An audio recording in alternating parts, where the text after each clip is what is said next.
कृष्णा। जय माता दी। सभी बहन भाइयों को नमस्कार। आज हम सुनेंगे गीता अध्याय 15 की कहानी। तो चलो सुनते। श्रीमद् भगवत गीता अध्याय 15 पुरुषोत्तम योग हिंदी कहानी के रूप में सुनिए। एक दिन युद्ध भूमि में अर्जुन ने कृष्ण से पूछा, हे प्रभु, यह संसार इतना उल्टा हुआ क्यों है? इसे समझना इतना कठिन क्यों है? कृष्ण मुस्कुराए और बोले, अर्जुन, इस संसार को समझने के लिए मैं तुझे एक अद्भुत पेड़ की कहानी सुनाता हूँ।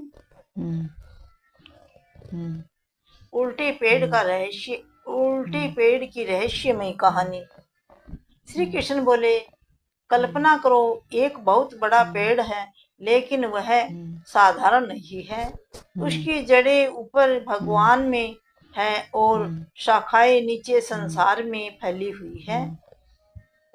इस पेड़ की पत्तियां वेद है और इसकी शाखाएं मनुष्य के कर्मों और इच्छाओं से बढ़ी हुई जाती है। जो व्यक्ति इस पेड़ में उलझ जाता है वह जन्म मरण के चक्र में फंस जाता है। वैराग्य की तलवार। अर्जुन ने पूछा, हे प्रभु, इस पेड़ से बाहर कैसे निकला जाए? इस पेड़ से बाहर कैसे निकला जाए? श्री कृष्ण बोले, इस पेड़ को वैराग्य त्याग की तलवार से काटना होगा। जब मनुष्य मोह, लालच और अहंकार को छोड़ देता है तभी वह इस संसार के बंधन से मुक्त हो जाता है।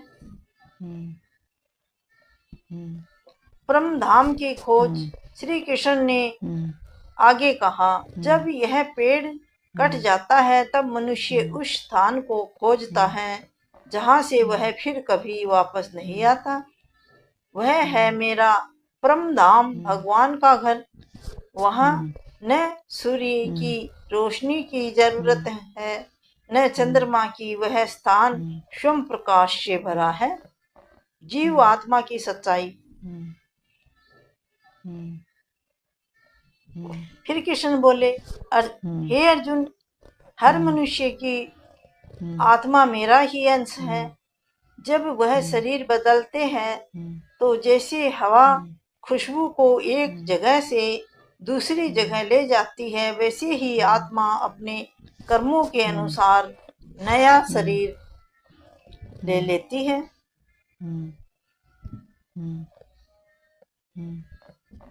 परम पुरुषोत्तम का ज्ञान। परम पुरुषोत्तम ज्ञान। अर्जुन ने फिर पूछा, हे प्रभु, आप कौन है इस सब में? श्री कृष्ण बोले,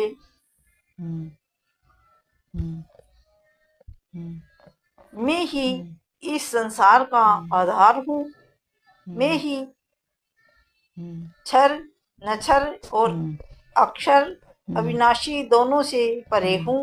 इसलिए मुझे पुरुषोत्तम कहा जाता है। सबसे श्रेष्ठ पुरुष जो मनुष्य इस सत्य को जान लेता है वह सच्चा ज्ञानी बन जाता है और मुझसे प्राप्त कर लेता है। कहानी का संदेश। इस कहानी से हमें यह सीख मिलती है, यह संसार एक उल्टा पेड़ है जिसमें हम फंसे हुए हैं। वैराग्य और भक्त से ही हम इसे मुक्त हो सकते हैं। आत्मा भगवान का अंश है और भगवान ही सबसे श्रेष्ठ पुरुषोत्तम है। कथा समाप्त हुई। जय श्री कृष्णा। जय माता।